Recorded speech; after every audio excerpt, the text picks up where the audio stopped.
کے لیے جا رہا، کوئی جناب کوئی پریشانی ہے جی، رزق گھر میں پریشانی ہے، فاقے ہیں، جناب یورپ امریکہ میں چلا گیا، فرمایا رزق کی تنگی کے اسباب میں سے تیسرا راستہ اللہ سبحانہ و تعالیٰ کے دین کے لیے ہجرت کرنا، یہ تیسرا راستہ ہے۔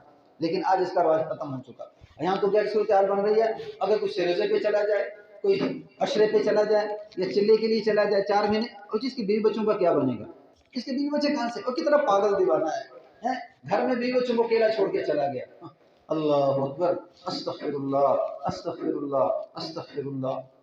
صحابہ کرام کے بیوی بچے نہیں تھے، صحابہ کرام کا اہل خانہ نہیں تھا، نبیوں کا اہل خانہ نہیں تھا، تو یہ شیطان کیا کرتا ہے، جال پھینکتا ہے، ہاں خود بھی وہ جو بات کرنے والا خود بھی غافل ہوتا ہے اور دوسرے کو بھی غافل کرتا ہے، خود بھی دین سے بے روی اختیار کرتا ہے، دوسرے کو بھی کرتا ہے۔ اور شیطان کا یہ جال ہے کہ کسی طرح ان کے دل کے اندر ایسی بات ڈال دی جائے جس سے یہ دین سے دور ہو جائے۔ تو ہجرت کرنے سے اللہ مال میں اضافہ کرتے ہیں، ہجرت کرنے سے اللہ مال میں اضافہ کرتے ہیں۔ اور چوتھی چیز کیا ہے، وَلَوْ أَنَّ أَهْلَ الْقُرَىٰ وَاتَّقَوْا لَفَتَحْنَا عَلَيْهِمْ بَرَكَاتٍ مِّنَ السَّمَاءِ، اگر یہ لوگ تقوی اختیار کرتے اور ایمان لے آتے تو ہم ان کے لیے آسمان سے رزق کے وسعت دروازے کھول دیتے، لَفَتَحْنَا عَلَيْهِمْ بَرَكَاتٍ مِّنَ السَّمَاءِ۔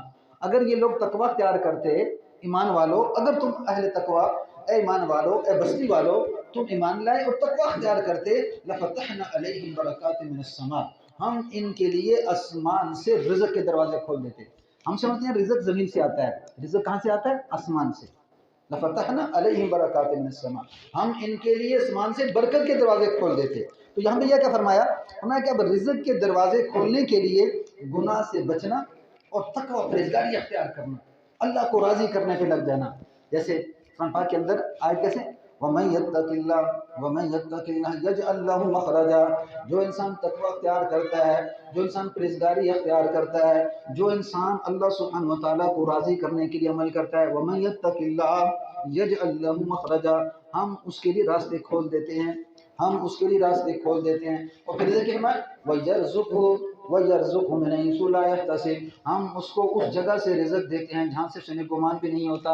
وَيَرْزُقْهُ مِنْ حَيْثُ لَا يَحْتَسِبُ وَمَن يَتَوَكَّلْ عَلَى اللَّهِ وَمَن يَتَوَكَّلْ عَلَى اللَّهِ فَهُوَ حَسْبُهُ، اور توکل کرنا چاہیے، فَهُوَ حَسْبُهُ، اور اللہ سبحانہ و تعالیٰ ہی اس آدمی کے لیے کافی ہیں جو انسان اللہ پہ بھروسہ کر لیتا ہے۔ اب جب انسان بھروسہ اللہ پہ کرتا ہے تو توکل اللہ پہ ہے، بھروسہ کس پہ ہے، اللہ پہ ہے۔ تو جب اللہ پہ توکل کرے گا، بھروسہ کرے گا اور گناہ سے بچنے کی کوشش کرے گا تو اللہ سبحانہ و تعالیٰ نے اس کے ساتھ وعدہ کر دیا، میں تمہارے ساتھ 2 معاملے کروں گا۔ ایک کیا کروں گا، آسمان سے تمہارے لیے رزق کے دروازے کھول دوں گا۔ دوسرا فرمایا کیا، وَمَن يَتَّقِ اللَّهَ يَجْعَل لَّهُ مَخْرَجًا، اگر تمہاری پر تنگی آ چکی ہے، پریشانی آ چکی ہے، سختی آ چکی ہے، آزمائش آ چکی ہے، تو میں کیا کروں گا، تمہیں اس آزمائش سے نکال دوں گا۔ وَمَن يَتَّقِ اللَّهَ يَجْعَل لَّهُ مَخْرَجًا۔ اللہ اکبر، اللہ بڑا ہے، اللہ بڑا ہے۔ اللہ نے اپنے دین کے اندر وہ حکمتیں رکھی، فرمایا کہ یہ حکمتیں غیر مسلم کیوں نہیں سمجھ رہا؟ وجہ یہ ہے، صرف ایک چیز کا فرق ہے کہ ایک ہوتا ہے ایمان، ایک ہوتا ہے ایمان سے دور ہونا۔ کفر ایمان سے دور ہے، کفر ظلمت میں پھنس چکا ہے، کفر فسق و فجور میں پھنس چکا ہے۔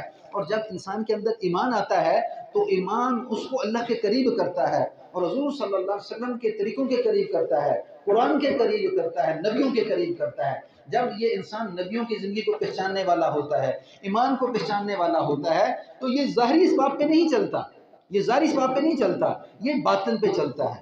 یاد رکھیں، ایجادات، مشاہدات اور جو بھی اس وقت ہمیں دنیا میں اسباب نظر آ رہے ہیں، یہ سبب اسباب حضور صلی اللہ علیہ وسلم کے دور میں بھی تھے، لیکن آپ صلی اللہ علیہ وسلم نے جو محنت کی ہے اس محنت کا مدار آپ صلی اللہ علیہ وسلم کی زبان سے نکلے ہوئے الفاظ ہیں کہ آپ صلی اللہ علیہ وسلم نے جو عمل بتا دیا۔ اب دیکھو صحابی کا ایک عمل ہے، تو وہ صحابی کیا کر رہے ہیں، کہتے ہیں 5 لاکھ درہم میں دینے کے لیے آپ کو تیار ہوں، 5 لاکھ درہم دینے کے لیے میں آپ کو تیار ہوں۔